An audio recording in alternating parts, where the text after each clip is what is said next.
Magic the Gathering artifacts used to use bizarre terms like poly and mono back in the day.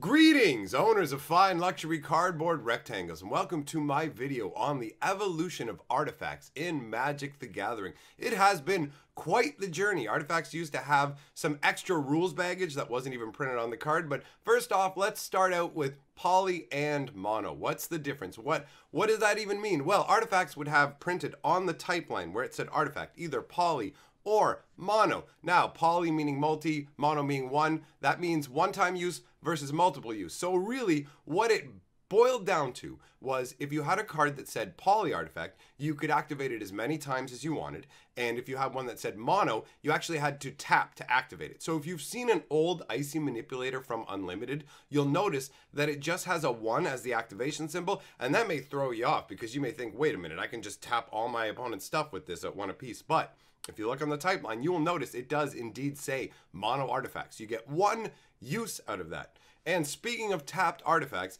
there was an old rule that said any artifact that was tapped was considered shut off. It shut off all the abilities of the cards, both positive and negative. So there were some interesting rule situations with cards like Mana Crypt, for example. If you think Mana Crypt is a broken card, 0 to put out, tap for 2 colorless, and the downside is you have to flip a coin during your upkeep. You lose the coin flip, you take 3 damage. Well, under old rules, if you tapped it during your upkeep, it would shut off and you wouldn't have to do the coin flip. So you could get 2 mana for free every turn from this thing.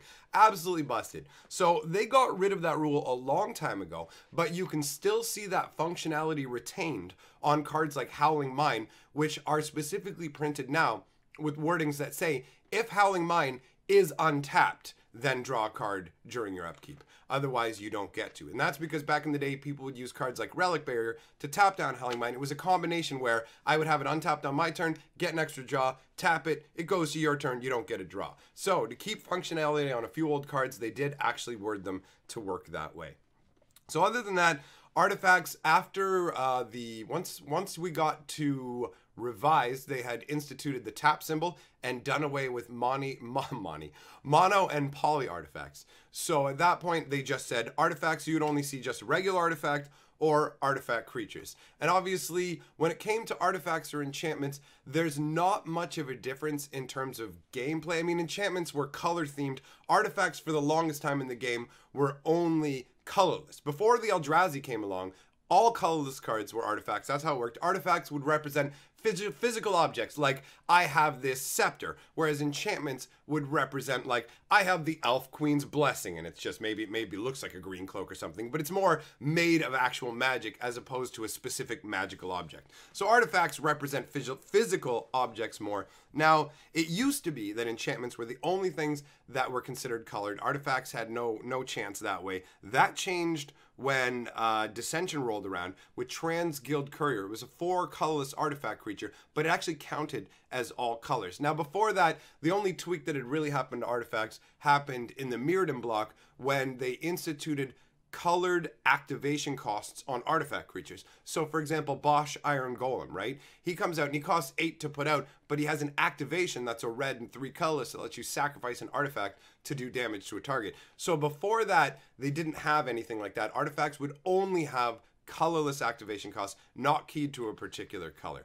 And the weird thing, thinking back now, for some reason, I think it was to save ink. Back then, even though they printed the colored symbols in the artifacts, they printed them in black and white. So the red mana symbol in Bosch's text block is actually black and white. A little bizarre.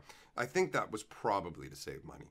So moving along after that, it doesn't take long to go from having artifacts that are colorless but count as being colored to actually full on going to artifacts that have colored mana in their casting cost, and obviously are those colors as well. So when the Shards of Alara block hit, that's when we saw an explosion of artifacts with multiple kinds of casting costs of that nature.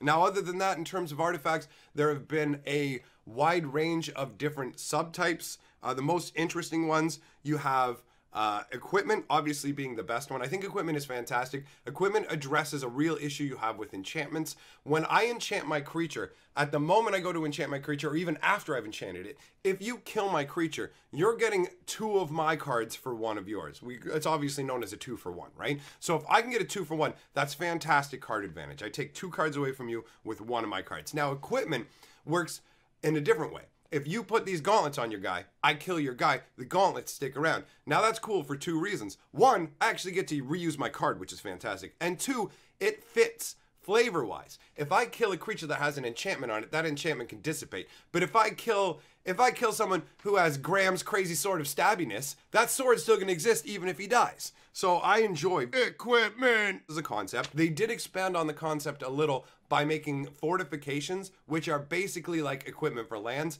Now, as far as I recollect, there's only 1 of those in the future sight block, so it's possible we may see them in the future. Considering how poorly received the first one was, though, I wouldn't hold out too much hope. Other than that, artifact subtypes are generally more niche. It'll be things like contraptions that we saw in Unglued. Vehicles, I suppose, isn't really niche, but I tend to dislike vehicles because they started with cars, trains, and helicopters, and that doesn't feel like Magic. Regardless, vehicles is a fine subtype if you stick to airships, boats, things that actually feel like they belong in a magical world. Other than that, they are using artifacts more frequently now to represent tokens. You've seen this recently with the clue tokens from the Avacyn set, and also right now, actually, with the Ixalan block, we've got all the treasure tokens that are also artifacts. So, artifacts have had a long journey from the beginning, from mono and poly, which just sound ridiculous, to what we have now. So thanks for coming by. Let me know what you think in the comments, and we'll see you later. Ele bate no bumbo e você sente no peito. Esse é o Blade Head, fazendo efeito. Toda porrada que entra no beat da guitarra. Happy rock and roll, esconderia, hardcore e raga. Acho lendário mesmo, bebendo cana. O grito vem na rua, movido a marihuana. Deixa deixa eu falar a verdade. É como se tu bem, só com sangue bom aqui na cidade. Sobre aquele sangue bom. Rio de Janeiro, terra do samba, do rap, do reggae, do rock, do rag e do pandeiro. Eu canto o que eu falo o que eu quero. Qual o problema? Me conta, me conta, me conta, me conta, me contem. Eu canto o que eu falo o que eu quero. Qual o problema? Me conta, me conta, me conta, me contem. Paz, paz. Não pati rempa, paz, paz. Não fuck focus, paz, paz. Rapaz, paz. É back e ele. Together we are the 6th color of magic.